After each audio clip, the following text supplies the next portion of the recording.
안녕하세요. 사랑하는 성도님, 영혼의 샘물 은혜의 자리에 오심을 축복합니다. 영광의 주님이 우리와 함께 하십니다. 우리와 함께 하시는 주님을 찬양합니다. 기도합시다. 주님 감사합니다. 오늘도 저희들에게 새날을 주시니 오늘 하루가 주님 은혜 안에 복되기를 원합니다. 주님께서 주시는 은혜와 생명의 말씀 듣기 원합니다. 이 시간 성령님, 저의 마음의 눈을 열어주셔서 주님의 그 거룩하고 귀한 진리의 말씀에 귀를 기울이도록 함께하여 주시옵소서. 하루하루 살아가는 순간순간 주님의 말씀 따라 선택하고 결정하고 오직 주님의 뜻을 기쁨으로 순종하기에 담대히 나아가는 저희가 되게 하여 주시옵소서. 말씀으로 세워지는 삶, 말씀을 따르는 삶, 말씀으로 승리하는 복된 저희의 삶이 되도록 오늘도 은혜로 인도하여 주시옵소서. 예수님 이름으로 기도합니다. 아멘. 오늘 말씀은 역대하 13장 1절에서 22절입니다. 여로보암 왕 18째 해에 아비야가 유다의 왕이 되고 예루살렘에서 3년 동안 다스리니라. 그의 어머니 이름은 미가야요 기브아 사람 우리엘의 딸이더라. 아비야가 여로보암과 더불어 싸울새 아비야는 싸움에 용감한 군사 40만 명을 택하여 싸움을 준비하였고 여로보암은 큰 용사 80만 명을 택하여 그와 대진한지라. 아비야가 에브라임 산중 스마라임 산 위에 서서 이르되 여로보암과 이스라엘 무리들아 다 들으라. 이스라엘 하나님 여호와께서 소금 언약으로 이스라엘 나라를 영원히 다윗과 그의 자손에게 주신 것을 너희가 알 것 아니냐. 다윗의 아들 솔로몬의 신하 느밧의 아들 여로보암이 일어나 자기의 주를 배반하고 남봉꾼과 잡배가 모여 따름으로 스스로 강하게 되어 솔로몬의 아들 르호밤을 대적하였으나 그때에 르호밤이 어리고 마음이 연약하여 그들의 입을 능히 막지 못하였었느니라. 이제 너희가 또 다윗 자손의 손으로 다스리는 여호와의 나라를 대적하려 하는도다. 너희는 큰 무리요 또 여로보암이 너희를 위하여 신으로 만든 금송아지들이 너희와 함께 있도다. 너희가 아론 자손인 여호와의 제사장들과 레위 사람들을 쫓아내고 이방 백성들의 풍속을 따라 제사장을 삼지 아니하였느냐. 누구를 막론하고 어린 수송아지 한 마리와 수양 7마리를 끌고 와서 장립을 받고자 하는 자마다 허무한 신들의 제사장이 될 수 있도다. 우리에게는 여호와께서 우리 하나님이 되시니 우리가 그를 배반하지 아니하였고 여호와를 섬기는 제사장들이 있으니 아론의 자손이요 또 레위 사람들이 수종들어 매일 아침 저녁으로 여호와 앞에 번제를 드리며 분향하며 또 깨끗한 상에 진설병을 놓고 또 금 등잔대가 있어 그 등에 저녁마다 불을 켜나니 우리는 우리 하나님 여호와의 계명을 지키나 너희는 그를 배반하였느니라. 하나님이 우리와 함께하사 우리의 머리가 되시고 그의 제사장들도 우리와 함께하여 전쟁의 나팔을 불어 너희를 공격하느니라. 이스라엘 자손들아 너희 조상들의 하나님 여호와와 싸우지 말라. 너희가 형통하지 못하리라. 여로보암이 유다의 뒤를 둘러 복병하였으므로 그 앞에는 이스라엘 사람들이 있고 그 뒤에는 복병이 있는지라. 유다 사람이 뒤를 돌아보고 자기 앞뒤의 적병으로 말미암아 여호와께 부르짖고 제사장들은 나팔을 부니라. 유다 사람이 소리 지르매 유다 사람이 소리 지를 때에 하나님이 여로보암과 온 이스라엘을 아비야와 유다 앞에서 치시니 이스라엘 자손이 유다 앞에서 도망하는지라. 하나님이 그들의 손에 넘기셨으므로 아비야와 그의 백성이 크게 무찌르니 이스라엘이 택한 병사들이 죽임을 당하고 엎드러진 자들이 50만 명이었더라. 그때에 이스라엘 자손이 항복하고 유다 자손이 이겼으니 이는 그들이 그들의 조상들의 하나님 여호와를 의지하였습니다. 아비야가 여로보암을 쫓아가서 그의 성읍들을 빼앗았으니 곧 베델과 그 동네들과 여사나와 그 동네들과 에브론과 그 동네들이라. 아비야 때에 여로보암이 다시 강성하지 못하고 여호와의 치심을 입어 죽었고 아비야는 점점 강성하며 아내 14을 거느려 아들 22과 딸 16을 낳았더라. 아비야의 남은 사적과 그의 행위와 그의 말은 선지자 이도의 주석책에 기록되니라. 아멘. 오늘 본문은 이제 유다의 새로운 왕, 이제 여로보암 다음에 세워진 아비야에 관한 그러한 말입니다. 자, 아비야는 남유다 2대 왕이죠. 어느 곳에서는 아비얌이라고 기록되기도 했어요. 그래서 아비얌 혹은 이제 아비야입니다. 자, 아비야는 2절에 보니까 예루살렘에서 3년 동안 다스렸다. 그렇게 긴 시간이 아니죠. 3년 동안 다스렸는데 오늘 본문에서는 이 아비야가 북이스라엘과 전쟁한 내용을 중심으로 기록되어 있습니다. 자, 아비야, 르호보암의 아들이었던, 그러니까 솔로몬의 손자죠.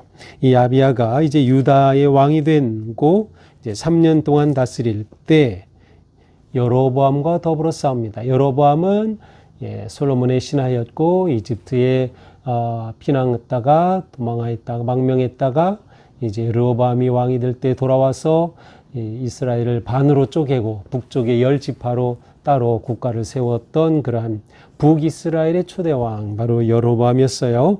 이제 이 여로보암과 전쟁을 일으킵니다. 자, 아버지였던 르호보암도 전쟁을 하려고 했지만 그때는 하나님이 막으셨어요. 그런데 이 아비야 때에는 전쟁을 일으켜서 실제로 이스라엘과 싸우게 되는 것이죠. 자, 우리가 이제 이 성경을 볼 때 이렇게 두 왕국으로 분열된 이후에는 이스라엘 하면 그것이 북쪽 이스라엘을 의미하고 남쪽은 유다로 보통 이렇게 통칭합니다. 하지만 보통 우리는 또 남북을 전체를 합쳐서 또 이스라엘이라고 말하고도 있기 때문에 사실 이스라엘이라고 말할 때에는 남북으로 나눠진 이후에는 이게 북쪽을 말하는지 아니면 전체를 말하는지 좀 주의할 필요는 있어요. 저는 이제 북쪽 이스라엘을 말할 때는 가능하면 북이스라엘 이러한 표현으로 이제 사용을 할 것입니다. 자, 북이스라엘 여로보암과 싸움 이제 전쟁이 시작이 되죠. 자, 3절입니다. 아비야는 이제 전쟁을 위해서 이 군사 40만 명을 뽑았어요. 전력이 40만 명. 그런데 북이스라엘의 여로보암은 군사가 몇입니까? 80만 명. 대단합니다. 80만 대 40만. 2대 1로 지금 싸우는 것입니다. 숫자로 본다면 유다의 병력이 10세죠. 자, 이때 전쟁터에 딱 나가면 이 당시에는 왕이 전쟁에 앞장을 섰어요. 그래서 전쟁을 이끄는 거죠. 자, 이 아비야가 딱 앞에 서서 에브라임 산 중 스마라임 산 딱 그 언덕에서 큰 소리로 말합니다. 여로보암과 이스라엘 무리들아 다 들으라. 자, 전쟁을 하려고 진영이 딱 마주치고 있는데 바로 이 유다의 아비야가 이렇게 언덕에서 북이스라엘의 군사를 향해 외치는 것입니다. 이스라엘 하나님 여호와께서 소금 언약으로 이스라엘 나라를 영원히 다윗과 그의 자손에게 주신 것을 너희가 알 것 아니냐? 자, 하나님께서는 다윗에게 왕조를 허락하셔서 바로 다윗에게 이 땅을 주신 거예요. 다윗의 나라로 주신 거예요. 이거 하나님이 그렇게 주신 거 너희가 알지 못하느냐? 특별히 하나님께서 소금 언약을 세우셨다 하는 표현을 쓰죠. 소금 언약은 뭐예요? 하나님 사이에 변치 않은 언약이에요. 깰 수 없는 언약이에요. 이 언약은 상할 수 없어요. 그렇게 언약으로 딱 주셨으면 다윗에게 주신 이 왕조가 하나로 계속 있어야 되는데 지금 어떻게 된 거예요? 솔로몬의 신하였던 여로보암이 반란을 일으킨 거죠. 그래서 6절에 보니까 다윗의 아들 솔로몬의 신하 느밧의 아들 여로보암이 일어나 자기 주를 배반하고 솔로몬을 배반했어요. 그래서 이집트로 피난 갔다가 아들이 왕위에 그 솔로몬의 아들 르호보암이 왕위에 오르자 지금 돌아온 것이죠. 그 상황을 묘사하는 거예요.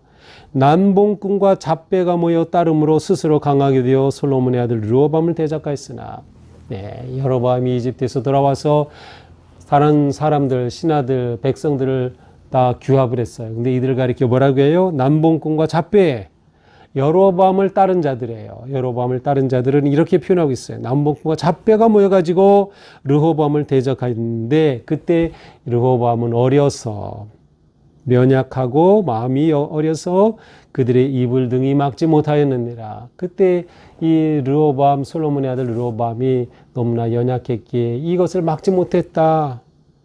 그런데 이제 너희가 다윗의 자손의 손으로 다스리는 여호와 나라를 대적하려는도다. 자, 그런데 그것도 모자라서 이제 유다와 전쟁을 하겠다는 것이냐? 라고 말하는 것이에요. 여기서 아비야는 유다를 가리켜 여호와의 나라다 라고 분명히 말하고 있어요. 그러니까 이스라엘은 새로 세운 나라인데 하나님의 나라가 아닌 거야. 하나님의 통치하시는 나라가 아닌 거죠. 실제로 그들은 그렇게 독립하여 나라를 분리한 후에 하나님을 섬기지 않았어요. 그들의 신앙 다 무너졌죠. 그래서 실제로 북이스라엘의 모든 왕들, 선한 왕이 하나도 없어요. 하나님 보시기에 다 악한 왕들이었어요. 자, 8절에요. 너희가 또 다윗의 자손으로 다스리는 여호와 나라를 대적하려는도다. 너희는 큰 무리요 여로보암이 너희를 위하여 신으로 만든 금송아지들이 너희와 함께 있도다. 너희는 그렇게 많은 무리인데 너희 안에 금송아지가 있다. 이것은 무엇일까요? 자, 성전은 예루살렘에 있고 나라는 이렇게 나누어져서 북이스라엘 백성들이 성전에서 예배하려면 남쪽 유다로 오게 돼 있어요. 그러면 유다의 마음을 빼앗기게 될 것 같아요. 그러니 이 여로보암이 자기 백성들이 유다로 가지 못하게, 예루살렘으로 가지 못하게 자기들이 제단을 따로 세웠어요. 하나님의 성전이 아니라 거기다 무엇을 놨어요? 금송아지를 놨어요. 어디에 놨을까요? 단이라는 저 북쪽 꼭대기, 그리고 남쪽에 베델이라고 하는 곳에 바로 그렇게 금송아지를 그들이 만들어 놨어요. 그리고 여기서 우리가 제사하자 이렇게 한 것이죠. 바로 이거를 가리키는 거예요. 이렇게 되니 하나님을 예배하는 아론의 자손 제사장들, 레위 사람들 어떻게 돼요? 북이스라엘에서는 섬길 수 없죠. 하나님이 아니라 우상들을 섬기는 금송아지 어떻게 섬겨요? 그래서 그들이 남유다로 내려오기도 하고 또 북이스라엘은 하나님이 세우신 그러한 아론의 자손, 레위 자손의 제사장들을 핍박을 한 거예요. 그래서 그들이 유다로 다 내려올 수밖에 없었죠. 바로 그것을 가리켜요. 제사장들과 레위 사람들을 쫓아내고 이방 백성들의 풍속을 따라 제사장을 삼지 아니하였느냐? 자, 하나님이 세우신 레위 지파 제사장들은 쫓아내고 여로보암이 자기 맛에 맞는 사람을 제사장으로 세웠어요. 그런데 그 제사장들을 어떻게 세웠어요? 하나님이 세운 그러한 제사장이 아니니까 자기가 인간적인 방법으로 세운 거예요. 그래서 오히려 제사장을 세우는 방법이 9절에 보니까 이렇게 돼 있어요. 수송아지 1마리, 수대양 7마리. 수송아지 하나, 수대양 7마리를 끌고 와서 나 제사장 시켜주세요. 그러면 이 사람을 제사장으로 장립한다는 거예요. 그렇게 해서 금송아지를 섬기는 제사장으로 세웠다는 거예요. 이게 말이 됩니까? 북이스라엘은 이렇게 나라가 분립되어 세워지자마자 완전히 하나님을 떠난 배반의 길로 갔던 것이죠. 우리에게는 여호와께서 우리 하나님이 되시니 우리가 그를 배반하지 아니하고 여호와를 섬기는 제사장들이 있으니 아론의 자손이요 레위 사람들이 수종들어.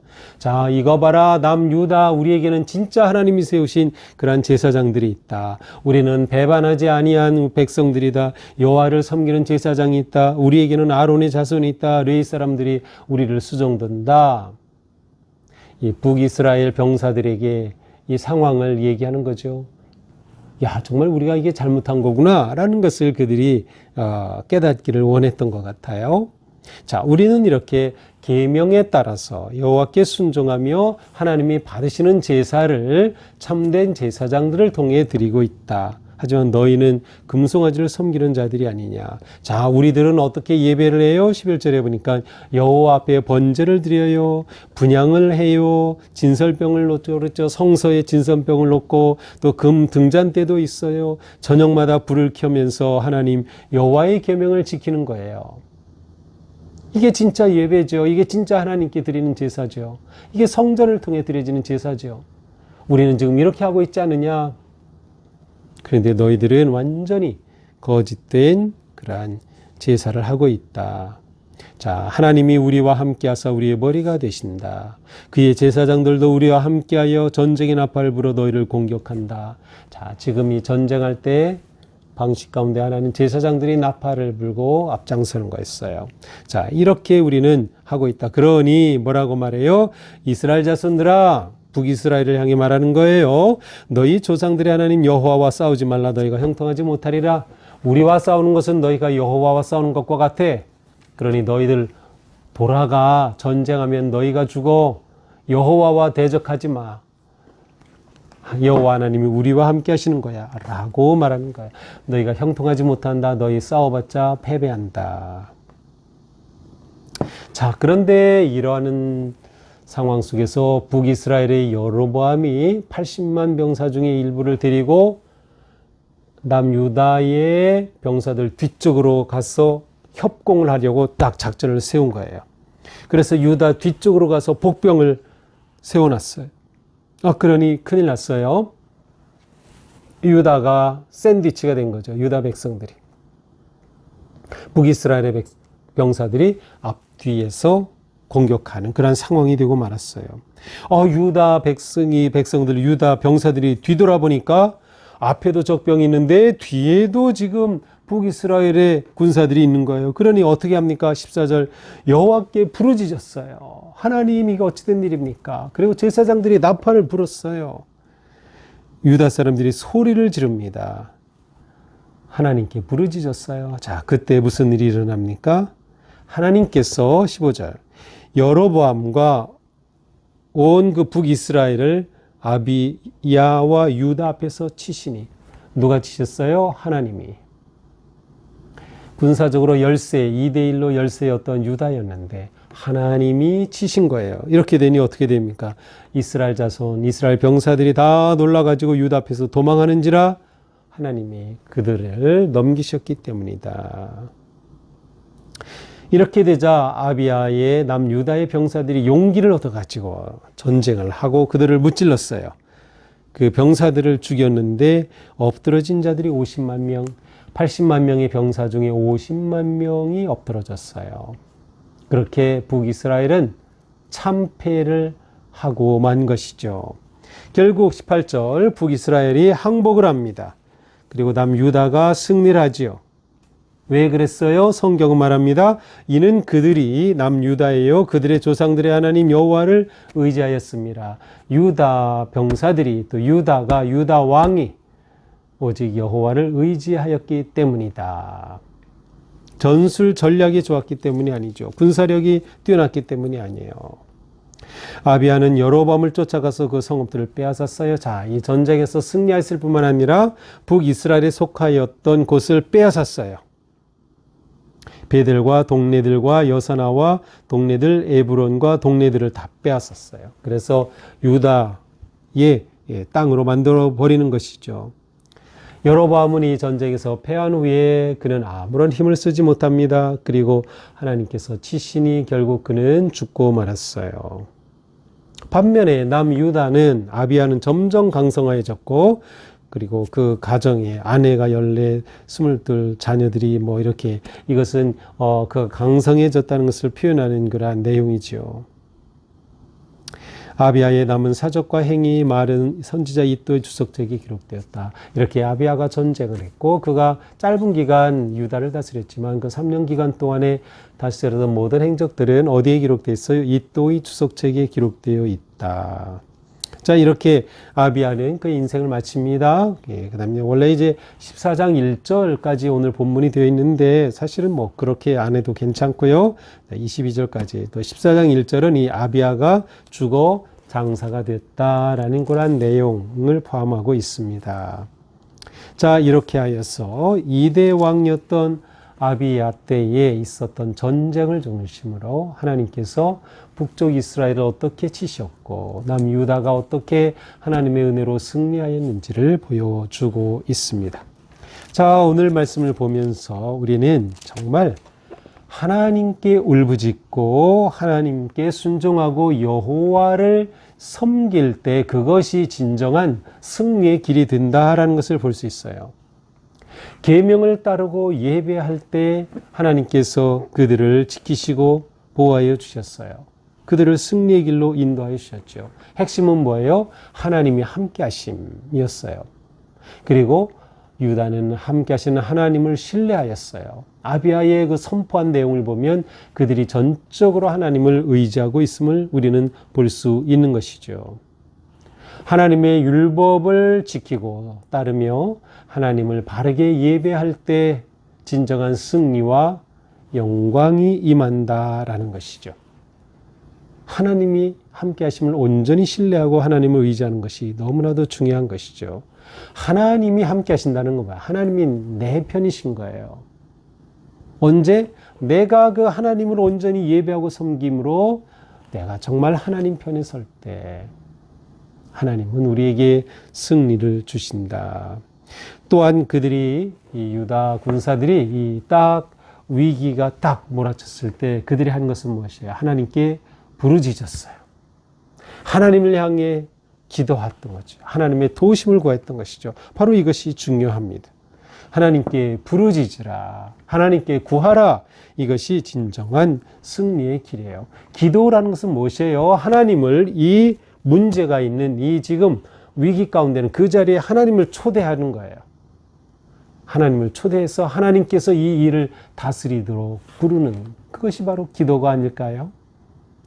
유다의 병사들이 부르짖었고 하나님은 그들과 함께 하셨고 북이스라엘의 군대를 물리치셨습니다. 그리하여 놀라운 승리와 영광을 허락하여 주신 것이죠. 오직 하나님을 의지하고 신뢰하는 것이 얼마나 중요한가라는 것을 우리는 볼 수 있습니다. 이것이 승리의 비결이에요. 하나님을 의지하고 하나님 함께하고 하나님을 온전히 따르는 것이죠. 자, 오늘 하루 우리 사는 동안 하나님을 의지하며 산다. 이것을 기억하면 좋겠어요. 무슨 일이 있을 때 또 중요한 어떤 일이 벌어질 때 또 의사결정을 하고 또 우리가 무엇인가를 해야 할 때 내가 하나님을 의지하고 하나님의 지혜를 구하고 하나님의 도우심을 구하고 부르짖으며 기도하는 마음으로 살아갈 때 오늘 하루도 승리하는 그런 멋진 하루가 되기를 축복합니다. 기도합시다. 주님 감사합니다. 우리의 모든 것 주님께 있습니다. 우리는 오직 주님을 의지하고 신뢰하고 하나님 함께 하심을 바라보며 또한 하나님 편에 우리의 모든 것들을 내려놓고 설 수 있는 저희가 되게 하여 주시옵소서. 오직 하나님을 의지하는 것이 진정한 승리의 길임을 저희들은 믿습니다. 우리의 이 믿음 따라서 오늘도 오직 하나님만 의지하고 하나님만 바라고 하나님께 구하며 주시는 주님의 말씀 따라 순종하며 승리하는 복된 길로 인도하여 주옵소서. 예수님 이름으로 기도합니다. 아멘. 네, 오늘도 주님 은혜로 우리의 삶이 승리의 영광 가득하기를 축복합니다. 사랑합니다.